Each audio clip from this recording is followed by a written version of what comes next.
पढ़ाई में कभी भी गफलत नहीं करने की, अपनी ऊंच तकदीर बनाने के लिए पवित्र ज़रूर बनने की, हार खाकर जन्म जन्मांतर के लिए अपना मर्तबा भ्रष्ट नहीं करने की,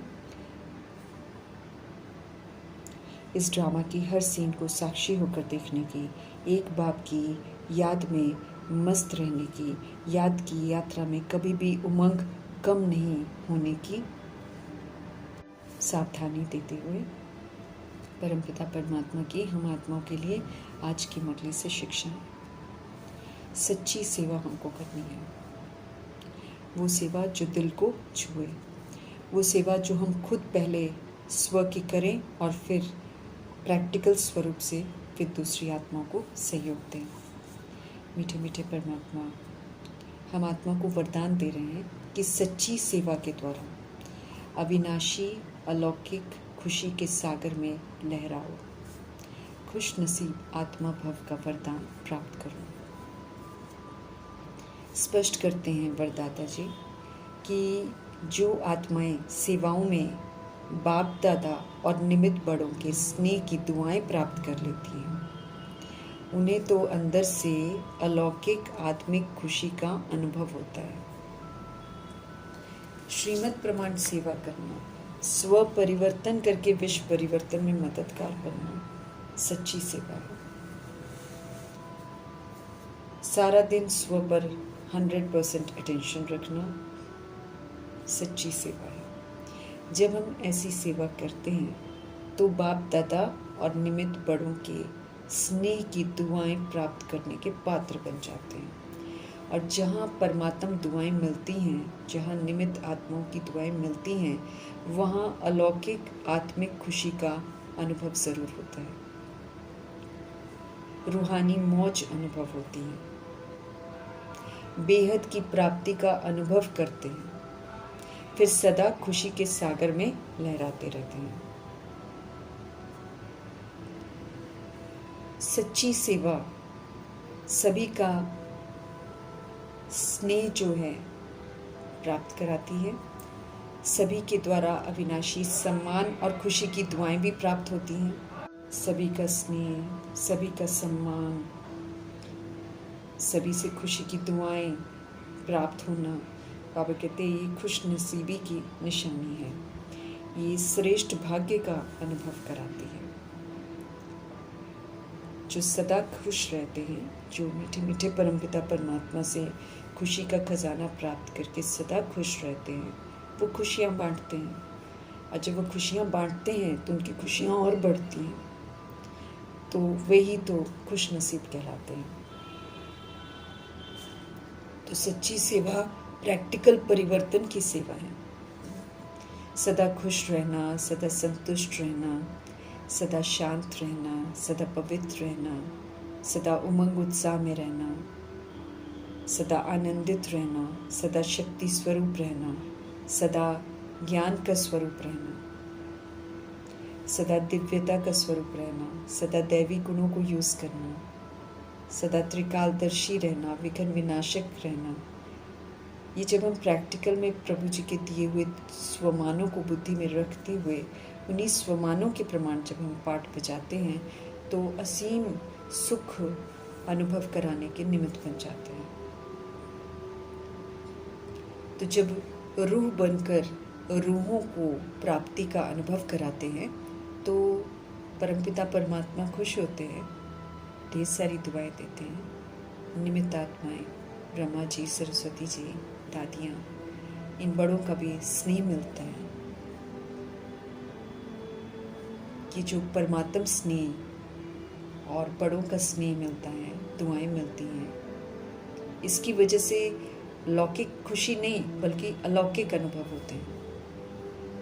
अलौकिक खुशी कभी ख़त्म नहीं होती है, लौकिक मिट जाती है। थोड़ी सी खुशी होगी फिर थोड़ी देर बाद गम हो जाता है, लेकिन अलौकिक खुशी तो सदा बनी रहती है, आत्मिक खुशी भी सदा बनी रहती है। तो ये अद्भुत आंतरिक खुशी, रूहानी मौज, बेहद की प्राप्ति का हम अनुभव करते हुए सदा फिर हम खुशियों में ही रहते हैं, खुशी के सागर में ही लहराते रहते हैं। इसलिए बाबा हमको कहते हैं सच्ची सेवा करो और स्नेह प्राप्त करो, सभी का स्नेह प्राप्त करो, सभी का सम्मान प्राप्त करो। सच्ची सेवा सभी रूहों को सुख देती है।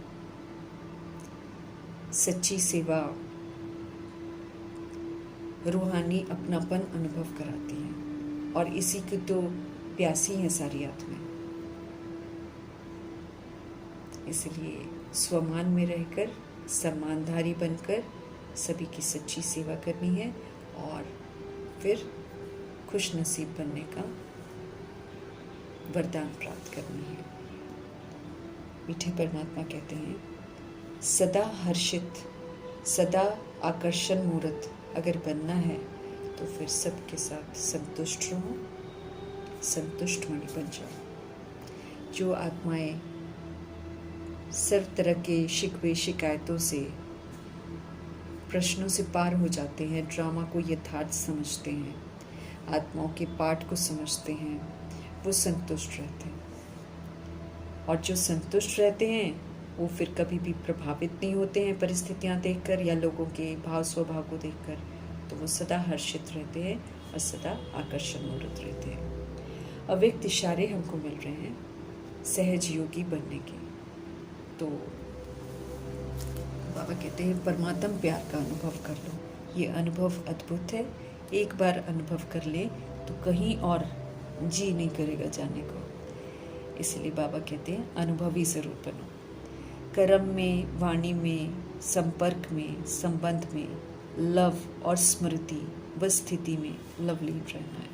चाहे हम कर्म कर रहे हैं, चाहे हम वाणी में आ रहे हैं, चाहे हम संपर्क संबंध में आ रहे हैं, मीठे मीठे परमात्मा कहते हैं कि परमात्म लव और जो ओरिजिनल स्मृतियां हैं और स्मृतियों के साथ जो स्थिति है उसमें ज़रूर लवलीन रहना है। मीठे परमात्मा स्पष्ट करते हैं कि जो जितना लवली होगा वो फिर उतना ही लवलीन रह सकता है। जितना हम बाबा की याद में रहकर कर्म करते हैं, बोलते हैं, संबंध संपर्क में आते हैं, उतना हम लवली बनते हैं। और जितना हम लवली बनते हैं उतना और हमारी स्थिति लवलीन वाली बन जाती है। बाबा कहते हैं, यादगार में लोग कह देते हैं कि मनुष्य आत्माओं के लिए कि वो लीन की अवस्था में चले गए ना, ज्योति ज्योत समा गए, इस तरह कहते हैं। लेकिन बाबा कहते हैं बाप में लव खत्म करके सिर्फ लीन शब्द उन्होंने पकड़ लिया है। एक्चुअली बाबा कहते हैं अभी का ही यादगार है। अभी मीठे मीठे परमपिता परमात्मा के बच्चे बाप के लव में सदा लवलीन रहते हैं, औरों को भी सहज बाबा के साथ जोड़ते हैं, बाप समान बनाते हैं। इसलिए यादगार में फिर आत्माओं ने कह दिया कि लीन हो गए। हम लीन नहीं होते हैं, लेकिन हम बाबा के लव में लीन हो जाते हैं। अकाल मूर्त परमपिता परमात्मा की तख्त जो है वो बोलते चलते तख्त है। अर्थात परमपिता परमात्मा अपने लिए तन नहीं लेते हैं, लेकिन ब्रह्मा जी का तन, पराया तन लेते हैं और फिर उनके द्वारा पहले उनको शूद्र से ब्राह्मण बनाते हैं, पहले उनको एडॉप्ट करते हैं, शूद्र से ब्राह्मण बनाकर, मरजीवा बनाकर फिर उनको ब्रह्मा नाम देते हैं और फिर उनके थ्रू फिर ब्राह्मणों को रचते हैं। बाबा हम आत्माओं को समझते रहे कि ब्रह्मा जी को लेकर बहुत लोगों को कन्फ्यूजन हो जाती है, मूंझ जाते हैं। इसलिए इस बात को अच्छी रीति हमको समझना है और ठीक रीति से सबको समझाना है, क्योंकि इन्हीं को देखकर कन्फ्यूज्ड हो जाते हैं और फिर ज्ञान मार्ग में नहीं चलते हैं। सारा आर्ग्यूमेंट्स उनका ब्रह्मा जी को लेकर ही होता रहता है। तो ब्रह्मा कौन है और ब्रह्मा से विष्णु ये कैसे बनते हैं, प्रजापिता ब्रह्मा कौन है, संपूर्ण ब्रह्मा कौन है, किसको देवता कहते हैं, किसको देवता नहीं कहते हैं, हर बात बाबा हमको बहुत अच्छे से समझाते हैं।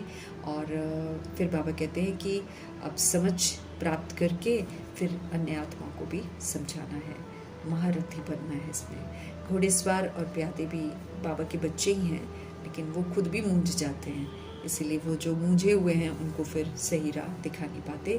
इसलिए बाबा कहते हैं इस विषय को अच्छी रीति समझकर फिर दूसरों को भी समझाना है।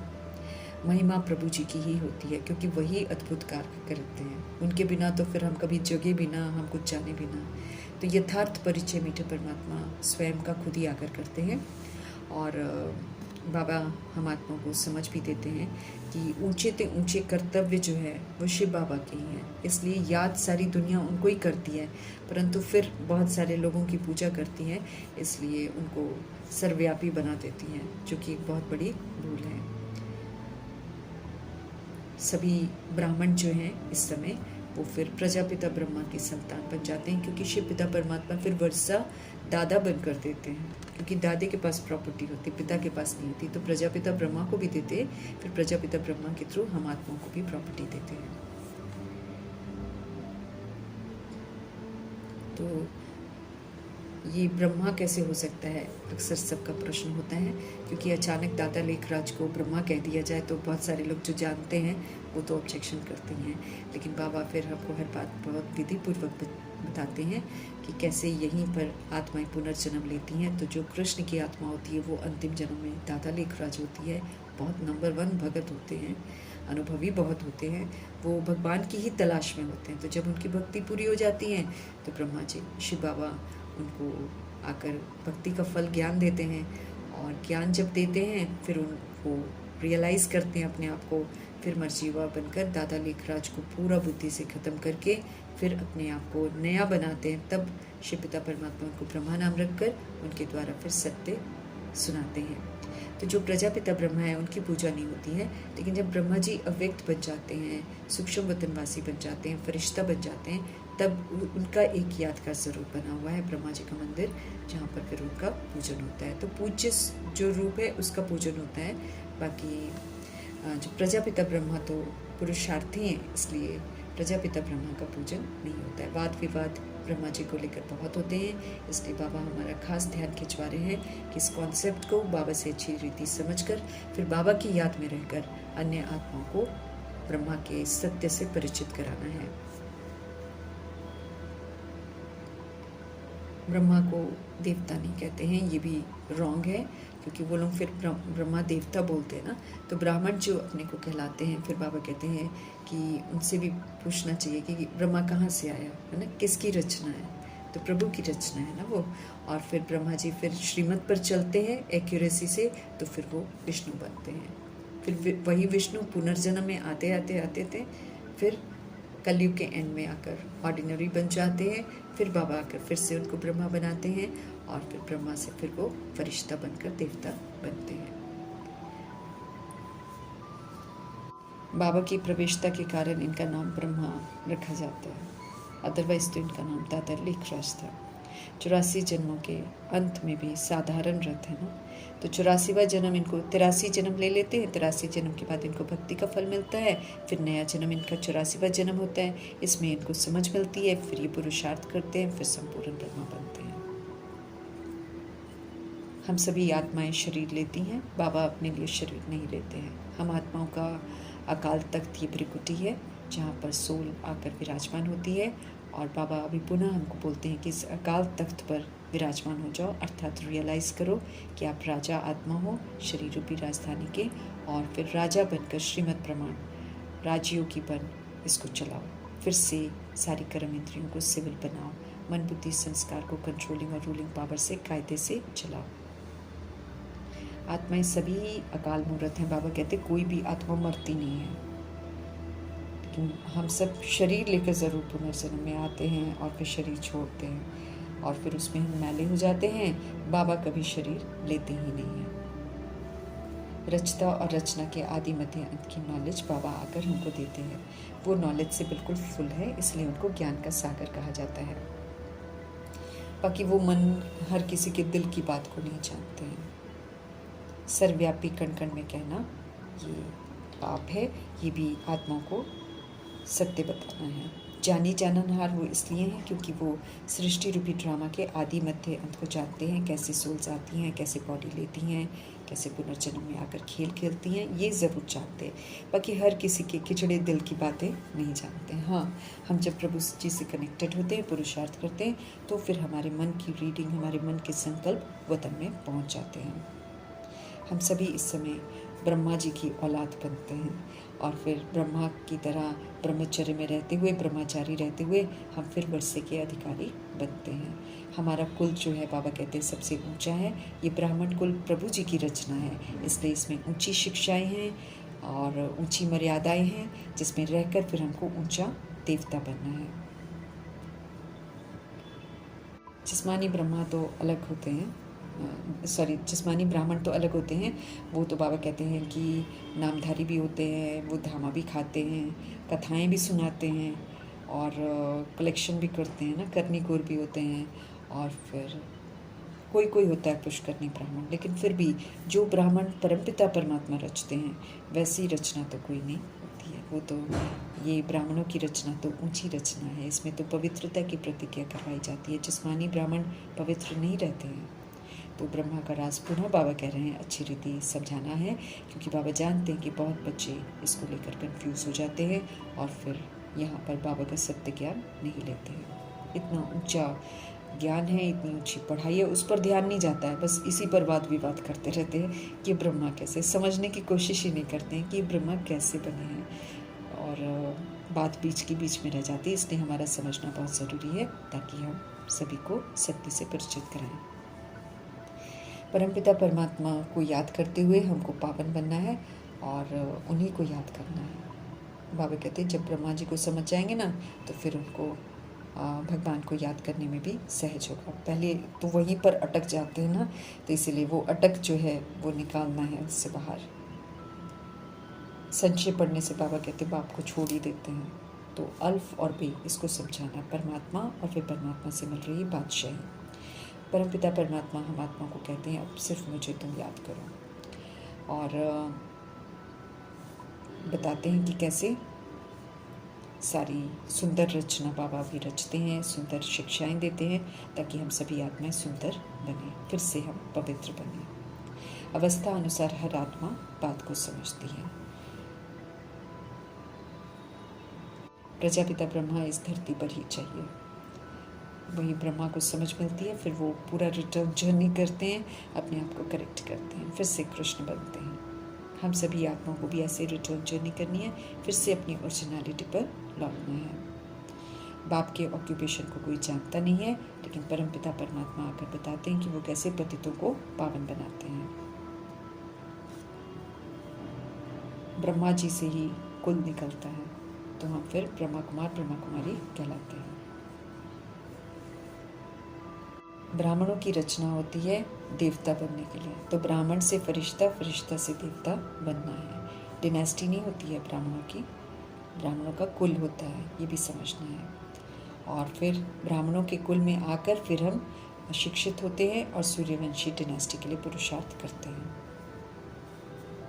कौरवों और पांडवों की लड़ाई नहीं होती है। पांडव तो परमपिता परमात्मा के से जो प्रीत बुद्धि होते हैं उनको पांडव कहते हैं, वो बहुत कम होते हैं। 16,138 करोड़ बच्चे पढ़ते हैं, लेकिन पांडव जो प्रीत बुद्धि हैं वो तो बहुत कम होते हैं। वो अपने देह अभिमान को पूरा ख़त्म करते हैं और प्रभु जी के बनते हैं, श्रीमत पर चलते हैं। इसीलिए यादगार में सिर्फ 5 पांडव दिखाते हैं। 5 पांडव मीन्स पांडव बहुत कम होते हैं। 16,138 करोड़ बच्चों में कम बच्चे पांडव होते हैं। बाकी लड़ते तो नहीं हैं, पांडव तो किसी से भी नहीं लड़ते हैं, वो तो यूं ही एक काल्पनिक कथा बना दी गई है। हाँ, पांडव जो बनते हैं वो अपने अंदर के जो आसुरीपन है उसको समझ से ख़त्म ज़रूर करते हैं। तो ये तो सबका अपना अपना युद्ध चलता है, लेकिन वो अहिंसक होता है और गुप्त होता है, वो किसी को डिस्टर्ब नहीं करता है। राजधानी स्थापन हो रही है, ताज तख्त और तिलक सब कमाना है। याद दिलाते हैं बाबा कि पहले डबल सिर ताज थे, तो वो आत्माएं जो अभी विश्व के परिवर्तन की जिम्मेवारी को पूरा करते हैं और पवित्रता को पूरा धारण करते हैं, वो डबल सिर ताज बोलते हैं। फिर उनको रतन जड़ित ताज भी मिलता है और लाइट का ताज भी मिलता है। ये भी अच्छी रीति सिद्ध कर सबको बताना है। आज आत्माएं बिल्कुल पतित हैं, इसीलिए न ताज है, न तिलक है और न तख्त है। कुर्सियाँ हैं आजकल और सिर तो खाली होते हैं, ज़्यादा से ज़्यादा कोई पगड़ी बांध लेता है, और लेकिन ताज तो किसी के पास में नहीं है। अच्छी धारणा करनी है हमको, अच्छी रीति समझाना है। जब बाबा अच्छे से समझा रहे हैं तो उनसे अच्छी तरह समझकर फिर समझाना ज़रूर है, लेकिन बाबा की याद में रहकर समझाना है, फिर यथार्थ रीति आत्माएं समझेंगी। हमारे में देह अभिमान ना हो समझाने समय, ये ध्यान रखना है। विष्णु को भी नहीं जानते हैं तो विष्णु का भी राज बताना है। वो फिर लक्ष्मी और नारायण का कंबाइंड स्वरूप है। श्री कृष्ण प्रिंस हैं तो फिर बाबा कहते हैं राजाई घराने के ही तो होंगे, क्योंकि उसके बिना फिर प्रिंस थोड़ी कहलाएंगे। लेकिन चूंकि श्री कृष्ण की आत्मा ब्रह्मा जी सबसे ज़्यादा पढ़ते हैं, सबसे ज़्यादा धारणा करते हैं, उतनी धारणा उनके शरीर के माँ बाप नहीं करते हैं, इसलिए उनका नाम उतना नहीं होता जितना कृष्ण जी का नाम होता है। कृष्ण जी को सब पसंद करते हैं।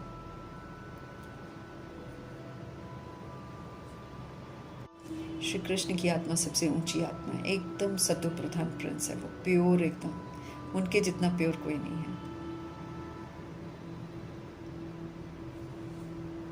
राधे भी बहुत उत्तम पढ़ती हैं, मातेश्वरी जी, इसलिए न राधे के माँ बाप का उतना ज़्यादा पता चलता है और न कृष्ण जी के, क्योंकि सारा पढ़ाई पर मदार है ना। जो पढ़ता है, कितना धारण करता है, कितना अपने अंदर समाता है, उसके अनुसार कितने सबूत देता है, उसके अनुसार मर्तबे मिलते हैं ना।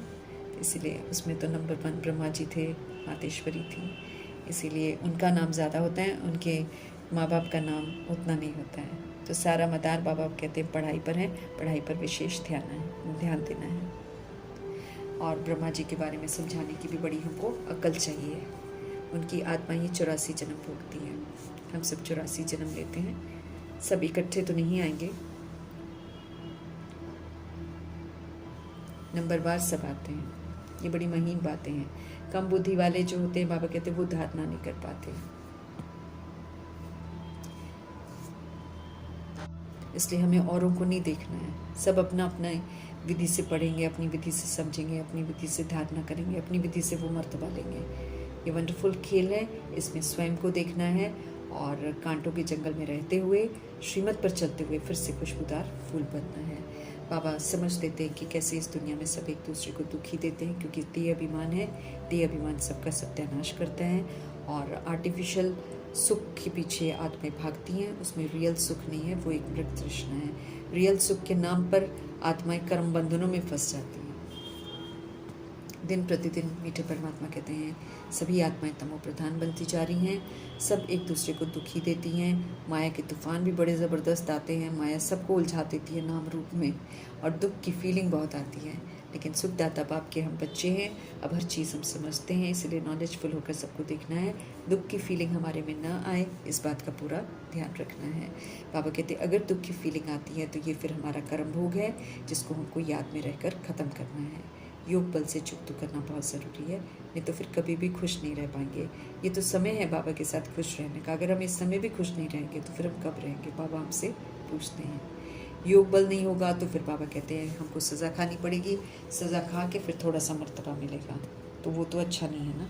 और पुरुषार्थ हमको ज़रूर करना चाहिए, नहीं तो बाबा कहते फिर आपके लिए ट्रिब्यूनल बैठेगी। गर्भ जेल में फिर बहुत सज़ाएँ खानी पड़ती हैं, रूहें भटकती भी बहुत हैं। कोई जो आत्मा होती है जो तमो को नहीं होती, वो बड़ा नुकसान करती हैं। कोई में अशुद्ध आत्मा प्रवेश करती है तो वो कितना हैरान करती हैं। नई दुनिया में ये सब कोई बातें नहीं होती हैं, तब नई दुनिया में जाना है, लेकिन पुरानी दुनिया में रहकर नई दुनिया के लिए हमको पुरुषार्थ करना है ना। तो इसीलिए बाबा कहते हैं सदा बाबा की याद में रहो तो हम सेफ रहेंगे, अदरवाइज़ तो चारों तरफ खतरा ही खतरा है। बाबा भी पाठधारी हैं ड्रामा में, इसलिए पाठधारी बनकर रहते हैं, सीक्रेट्स आउट नहीं करते हैं। कहते समय आते सब कुछ सबको पता चल जाएगा। हाँ, थोड़ी बहुत ही सावधानियाँ ज़रूर देते रहते हैं, जितना इजाज़त है ड्रामा में उतना ज़रूर बोलते हैं। बाकी फिर बाबा कहते हैं आने वाले समय में खुद देखेंगे। खुद को बाबा कहते मैं अंतर्यामी नहीं हूँ। याद की यात्रा में मस्त रहने के लिए कहते हैं, और साक्षी होकर सारा खेल देखने के लिए कहते हैं, ताकि हम किसी के प्रभाव में ना आए, लेकिन हम अपनी तरफ से श्रेष्ठ सहयोग ज़रूर दें। बाबा कहते हैं याद की यात्रा एक रस होनी चाहिए, लेकिन बाबा कहते कभी कम कभी जास्ती होती रहती है। ज्ञान तो ऊपर नीचे नहीं होता, लेकिन याद की यात्रा तो ऊपर नीचे होती है, जो कि अच्छी नहीं है। हमारी याद की यात्रा बिल्कुल एक रस होनी चाहिए। हमको सीढ़ी चढ़ना है, सीढ़ी उतरना नहीं है ना। इसीलिए याद की यात्रा कहा जाता है, ताकि हमारी याद कभी टूटे नहीं, लिंक कभी बाबा से टूटे नहीं। हमको निरंतर चार्ज भी होते जाना है। बाबा स्पष्ट करते हैं कि हम सेफ्टी में रहेंगे अगर हम उनको याद करेंगे। देह अभिमान में आने से फिर हम धोखा खाते हैं, देह अभिमान में आने से हम फिर पाप कर्म करते हैं और काम विकार कामनाओं से भी आकर्षित होते हैं, फिर फेल हो पड़ते हैं। तो सावधान रहना है, क्योंकि ये हर जगह जो है वो मेरे लिए एग्जामिनेशन हॉल है और हर आत्मा मेरे लिए क्वेश्चन पेपर है। सेकंड में जीवन मुक्ति है अगर हम ज्ञान को समझ जाएं तो। अल्फ को याद करना है। याद कैसे करते हैं लोग समझते नहीं, क्योंकि भगवान को जानते नहीं है। अभी तो हमें समझ से उनको याद करना है। वो हम आत्माओं के पिता हैं, वो पतित पावन हैं, हम आत्माओं के रक्षक हैं। पुरानी दुनिया में बहुत दुख हैं, चारों तरफ तूफान है, बरसातें हैं और कैलामिटीज़ हैं, सब अचानक होता रहे बाबा कहते हैं। और कुंभकर्ण की नींद में, अज्ञानता की नींद में आत्माएं मस्त हैं, लेकिन विनाश सामने खड़ा है। तो अज्ञानता की नींद से हमको बाहर आना है। विनाश के समय में सब जागेंगे, लेकिन बाबा कहते कुछ कर तो नहीं पाएंगे, मर जाएंगे। धरती भी ज़ोर से हिलती है, तूफान बरसात आदि भी सब होते हैं, बॉम्ब्स भी बाबा कहते सब फेंकते हैं। लेकिन इधर जो भारत है, इधर थोड़ी और एडिशन है, यहाँ पर रक्त की नदियाँ बहनी हैं। एक तो ऊपर यहाँ पर केस करते रहते हैं, सो लड़ेंगे तो ज़रूर बाबा कहते सब, क्योंकि भगवान को जानते नहीं हैं, इसलिए सब के सब निधन के हो गए हैं। हम सब बाबा के बने हैं तो अभी हम धनी के बने हैं। कोई लड़ाई आदि हमको नहीं करनी है। ब्राह्मण बनने से तुम धनी के बन गए हो। धनी बाप को या पति को कहते हैं ना, बाबा कहते हैं। तो यहाँ शिव बाबा ही पतियों के पति हैं और शिव बाबा ही हमारे बाप हैं। हमारी सगाई शिव बाबा से हुई है, तो अब सिर्फ हमको परमपिता परमात्मा को ही याद करना है, साजन परमात्मा को याद करना है। शिव बाबा हमारे साजन हैं। एक बाप दूसरा न कोई, एक शिव बाबा दूसरा न कोई का वायदा निभाते हुए हमको पिताव्रता भी बनना है और हमको पतिव्रता भी बनना है। कोई भी हमसे गलती हो तो बाबा कहते हैं कि हमको दिल से उनको तुरंत बताना है और क्षमा भी ज़रूर मांगनी है। अगर कोई चीज़ हम जीत नहीं पाते हैं तो बाबा से बोलना है, बाबा ये काम हम नहीं कर पा रहे हैं बाबा, लेकिन मुझे करना ज़रूर है। तो बाबा ज़रूर मदद करते हैं। बेकार में तो कभी नहीं करना है। बाबा कहते काला मुंह मत करो, नहीं तो चकनाचूर हो जाओगे। आज नहीं तो कल फिर अनुभव करेंगे जैसे हड्डी गुड्डी बिल्कुल टूट गए हैं, और फिर पाई पैसे का मर्तबा पाएंगे, सजाएं दुनिया भर की खाएंगे।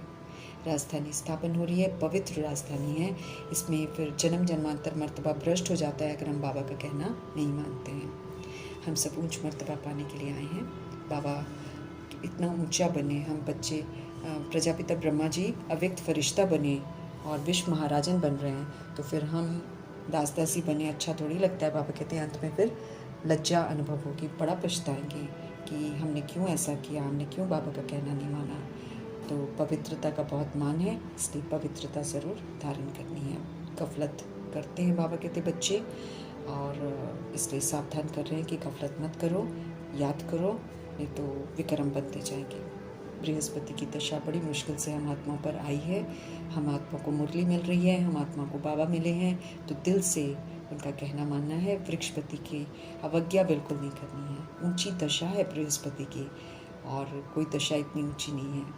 तो दशाएं तो चक्र लगाती रहती हैं।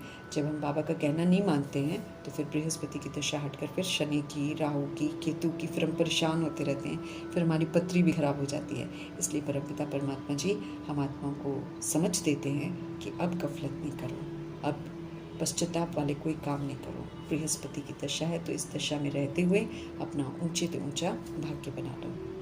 हम आत्माओं का ऊंचा भाग्य बने, इसका ऊना रखने वाले शिव पिता परमात्मा जी का